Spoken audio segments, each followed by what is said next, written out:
നമുക്കിന്ന് 2025 last ബ്രൈഡിനെ 2026 first ബ്രൈഡിനെ കാണാം. അപ്പൊ എന്റെ കഴിഞ്ഞ വർഷത്തെ ലാസ്റ്റ് ബ്രൈഡിന്റെ പേര് ഐഷ എന്നാണ് കേട്ടോ. ആളുടെ നിക്കാഹ് തന്നെ ചെയ്യാൻ വേണ്ടിയിട്ടാണ് ഞാൻ പോയത്. ബ്രൈഡ് ആണെങ്കിൽ അറബി ഡിസൈൻ മതി എന്ന് പ്രത്യേകം പറഞ്ഞായിരുന്നു. അങ്ങനെ ഒരു ബോൾഡ് ഡിസൈൻ ആണ് കേട്ടോ ഞാൻ ചെയ്തു കൊടുത്തത്. ബ്രൈഡിന്റെ കുഞ്ഞുമാരെ വീട്ടിലിരുന്നാണ് കേട്ടോ നമ്മൾ മെഹന്തി ഇട്ടത്. കുഞ്ഞുമാക്ക് 2 പൂച്ചകളുണ്ട് കേട്ടോ. അവരുടെ പേരാണ് വെറൈറ്റി, റപ്പായും സുറുമി. അങ്ങനെ 2025 ലാസ്റ്റ് ബ്രൈഡിനോട് ഈ ടാറ്റയും ബൈ ബൈ പറഞ്ഞ് ഞാൻ അവിടെ നിന്ന് ഇറങ്ങി കേട്ടോ. ഇവിടെ വെച്ചിട്ട് നമ്മുടെ ജനുവരിയിലെ വർക്കുകൾ സ്റ്റാർട്ട് ചെയ്യുവാണ് കേട്ടോ. പോകുന്ന വഴി കുറച്ച് കോൺസ് വേറെ ആൾക്ക് വേണ്ടിയിട്ട് എന്റെ കൂട്ടുകാരിയുടെ വീട്ടിൽ വെക്കണമായിരുന്നു കേട്ടോ. എന്റെ എല്ലാ റീൽസിനും പോസ്റ്റിനും ഫസ്റ്റ് ലൈക്കും കമന്റും ഇടുന്നത് ഇവർ രണ്ടുപേരാണ് കേട്ടോ.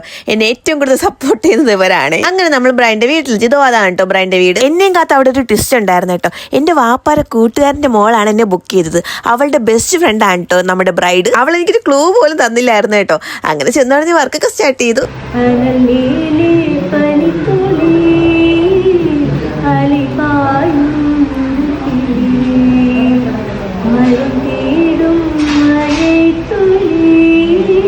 ഇത്രയും നല്ലോണം അടിപൊളിയായിട്ട് പാടിയത് ബ്രൈഡിന്റെ അനിയത്തിയാണ് കേട്ടോ. നമ്മുടെ ബ്രൈഡും മോശക്കാരിയല്ല, ആളെന്റെ സീനിയർ ആയിരുന്നു ഗേൾസ് സ്കൂളിൽ. ആള് നല്ലോണം ഡാൻസ് കളിക്കും, പാട്ടൊക്കെ പാടും കേട്ടോ. ഞാൻ ചെയ്ത 2-3 വർക്കുകൾ ആള് സ്ക്രീൻഷോട്ട് എടുത്ത് വെച്ചിട്ട് ഇതും അതും കൂടെ ആയിട്ട് കണക്ട് ചെയ്തൊക്കെ വരച്ചു തരാൻ പറഞ്ഞായിരുന്നു. അങ്ങനെ അങ്ങോട്ടും ഇങ്ങോട്ടൊക്കെ ചെറിയ ഡിഫറൻസ് ഒക്കെ വരുത്തി ഞാൻ വരച്ചു കൊടുത്തിട്ടുണ്ട്. പിന്നെ അനിയത്തിക്കും കൂട്ടുകാരികൾക്കും എല്ലാവർക്കും ചെറിയ ചെറിയ ഡിസൈൻസും ഞാൻ ചെയ്ത് കൊടുത്തായിരുന്നു കേട്ടോ.